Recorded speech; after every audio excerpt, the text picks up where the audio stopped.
उत्तर प्रदेश के मुख्यमंत्री माननीय योगी आदित्यनाथ वो आज कहां हैं? आज वो पश्चिम बंगाल में। उनका संदेश पढ़िए कि जो भी कानून के साथ खिलवाड़ करेगा उसको अपनी जान की भीख मांगने के लिए इसी प्रकार से मजबूर होना पड़ेगा। इसलिए मैं आपसे पूछना चाहता हूं, योगी जी, क्या उत्तर प्रदेश में मां का सम्मान हो रहा है? बेटी का सम्मान हो रहा है?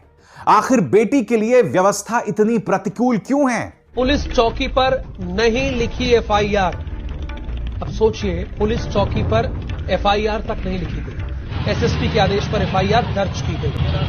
तक आए हैं, बोलिए कॉलोनी तक, वहां से सब पकड़ लिए हमको, वहां से मुंह दाब के सब लेके गए अंदर।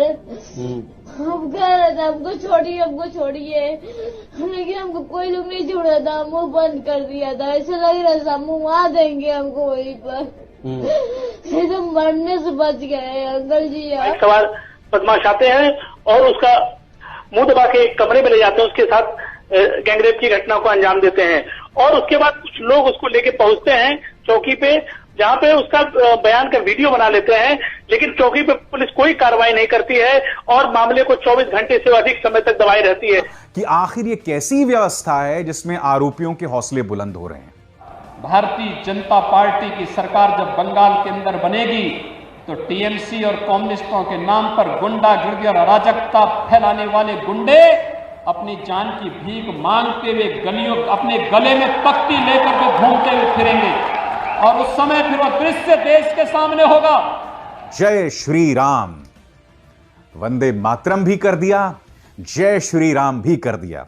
जब वीडियो वायरल होता है तो पुलिस विभाग में हड़कंप मच जाता है। सूचना पे एडीजी, आईजी, एसएसपी मौके पर पहुंचते हैं और कार्रवाई करते हुए पहले तो दोनों ही आरोपी को गिरफ्तार करते हैं। उसके बाद लापरवाही करने वाले चौकीदार सिपाही को निलंबित करने के साथ साथ उनके खिलाफ भी केस दर्ज कराते हैं। और जिस तरह से घटना घटती है और 24 घंटे तक पुलिस इस मामले को चौकी पे छुपाए रहती है, वो एक सोचनीय बात है। जी, छिपाने ये तभी हो पाएगा जब भारतीय जनता पार्टी पूरी मेजोरिटी के साथ, फुल मेजोरिटी के साथ बंगाल के अंदर सरकार बनाएगी और डबल इंजन की सरकार। बंगाल के अंदर भारतीय जनता पार्टी की सरकार और केंद्र में मोदी जी की सरकार जब मिलेगी, डबल इंजन की सरकार आपके विकास को उतनी ही गुना तेजी के साथ आगे बढ़ाने का कार्य करेगी। और जब आप जय श्री राम का उद्घोष देते हो तो क्या आप मुझे इस बात का भरोसा दिलाएंगे कि इस जय श्री राम के नारे के साथ साथ राम राज्य भी जुड़ा हुआ है? कहां है राम राज्य, बताइए। इंसाफ दे दो प्लीज, मुझे इंसाफ दे दो। गांव के लोग 6-7 लोग थे, मेरे पापा को यहाँ गोली मार दी, यहाँ मार देता, यहाँ की गौरव संग्राम नाम से हरामजादा कुत्ता है वो। एक बेटी का सम्मान हो रहा है? आखिर बेटी के लिए व्यवस्था इतनी प्रतिकूल क्यों है? और जब आप जय श्री राम का उद्घोष देते हो तो क्या आप मुझे इस बात का भरोसा दिलाएंगे कि इस जय श्री राम के नारे के साथ साथ राम राज्य भी जुड़ा हुआ है? कहां है राम राज्य, बताइए ना मुझे। तो एक तरफ जहां योगी आदित्यनाथ पश्चिम बंगाल के दौरे पर हैं, विपक्षी दलों ने भी उन पर हमला बोल दिया है। आज मैं बीजेपी, उनके प्रचार तंत्र, उनके समर्थकों सबसे सवाल पूछना चाहता हूं, क्या पूरी दुनिया देश के खिलाफ साजिश रच रही है? बार बार हम इस धारणा में रहकर खुद को मूर्ख क्यों बना रहे हैं? आज टाइम मैगजीन के पहले पन्ने पर किसान आंदोलन को जगह मिलना अपने आप में बहुत कुछ कहता है, मगर आज मैं कुछ और सवाल कर रहा हूं। टाइम मैगजीन के पहले पन्ने पर तो किसान को जगह मिल गई, मगर क्या एक भी मीडिया चैनल ने, क्या किसी भी गोदी मीडिया चैनल ने इस उपलब्धि की चर्चा की है? क्या किसी भी गोदी मीडिया चैनल ने इस उपलब्धि की चर्चा की है जहां पर किसान नहीं बल्कि किसान आंदोलन के पीछे जो ताकत है उनकी महिलाओं को सलाम किया गया है? जबकि कुछ दिनों पहले एक झूठ का प्रचार प्रसार खुलेआम मीडिया ने किया था। खबर क्या थी मैं आपको बताता हूं। खबर यह थी कि उत्तर प्रदेश सरकार ने टाइम मैगजीन को पैसे दिए थे एक विज्ञापन छापने के लिए। जी हां, और उस विज्ञापन को यह कहकर उसका प्रचार प्रसार किया गया कि देखो, टाइम मैगजीन जो है योगी सरकार की तारीफ कर रही है, जिस तरह से उन्होंने कोरोना संकट का सामना किया और उसको जिस तरह से उसका समाधान किया।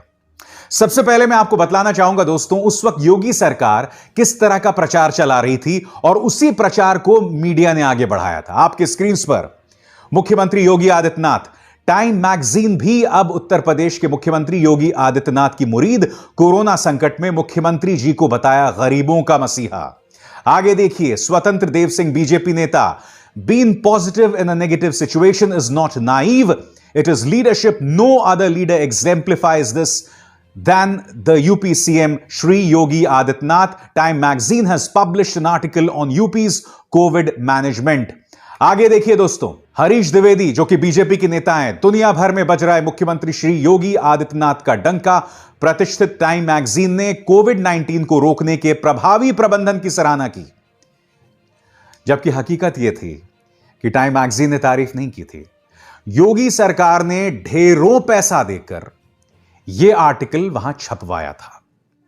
ठीक है, और सबसे दुख की बात यह कि हमारा मीडिया जो टाइम मैगजीन के पहले पन्ने पर किसानों को प्रमुखता से छापे जाने को पूरी तरह से भूल गया है, इस खबर पर झूठी खबरें चला रहा था। आपके सामने अंबानी साहब का चैनल टाइम मैगजीन में योगी की तारीफ। आगे देखिए, जी उत्तर प्रदेश, कोरोना काल में यूपी सरकार के काम का बजा डंका, सीएम योगी को टाइम मैगजीन ने सराहा।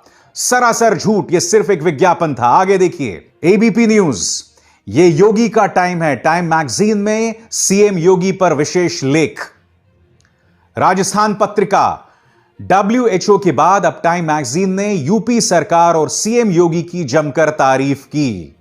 आप देख सकते हैं दोस्तों, चाहे जी हो, न्यूज 18, विदेशों में भी हो रही है सीएम योगी की चर्चा। कोरोना नियंत्रण को लेकर टाइम मैगजीन ने की तारीफ। विडंबना यह है दोस्तों कि उसके बाद इसी न्यूज 18 ने अपनी खबर को झुटलाते हुए हकीकत को छाप दिया। और क्या, आपके स्क्रीन पर फैक्ट चेक, टाइम मैगजीन ने कोरोना नियंत्रण पर नहीं की थी योगी सरकार की तारीफ, जाने हकीकत। और इस आर्टिकल में न्यूज 18 यह बता रहा था कि दरअसल यह सिर्फ विज्ञापन था। और जैसे कि आप जानते हैं, तमाम सरकारें एक मैगजीन में, एक अखबार में विज्ञापन दे सकते हैं, उसमें कुछ गलत नहीं है। मगर आज मैं मीडिया से सवाल पूछना चाहता हूं। आज किसान आंदोलन के 100 दिन पूरे हो चुके हैं, क्या इसकी कोई चर्चा कहीं पर हो रही है? नहीं हो रही है। आज टाइम मैगजीन में इस किसान आंदोलन की तारीफ हो रही है, क्या इसकी कहीं भी चर्चा आप किसी गोदी मीडिया में देख रहे हैं? नहीं देख रहे हैं। मगर इन्होंने योगी आदित्यनाथ सरकार के काम की तारीफ की थी, वो भी गलत बयानी करके। आपको याद होगा जब हाथरस की गुड़िया के साथ दुष्कर्म और फिर हत्या हुई थी, तब जो आरोपी थे उसके समाज से जुड़े लोग खुलेआम कैमरे के सामने आके लोगों को धमका रहे थे। धारा 144 लागू थी उस वक्त हाथरस में, मगर खुलेआम वो लोग धमका रहे थे और पीछे मुझे याद है पुलिस खड़ी हुई थी। नमस्कार बंगाल, सनातन संस्कृति की जागृत धरा पर आज आप सभी के बीच उपस्थित होने का सौभाग्य मुझे प्राप्त हो रहा है। वंदे मातरम के उद्घोष से संपूर्ण देश की राष्ट्रीय चेतना को जागृत करने वाली वीर भूमि को मेरा नमन।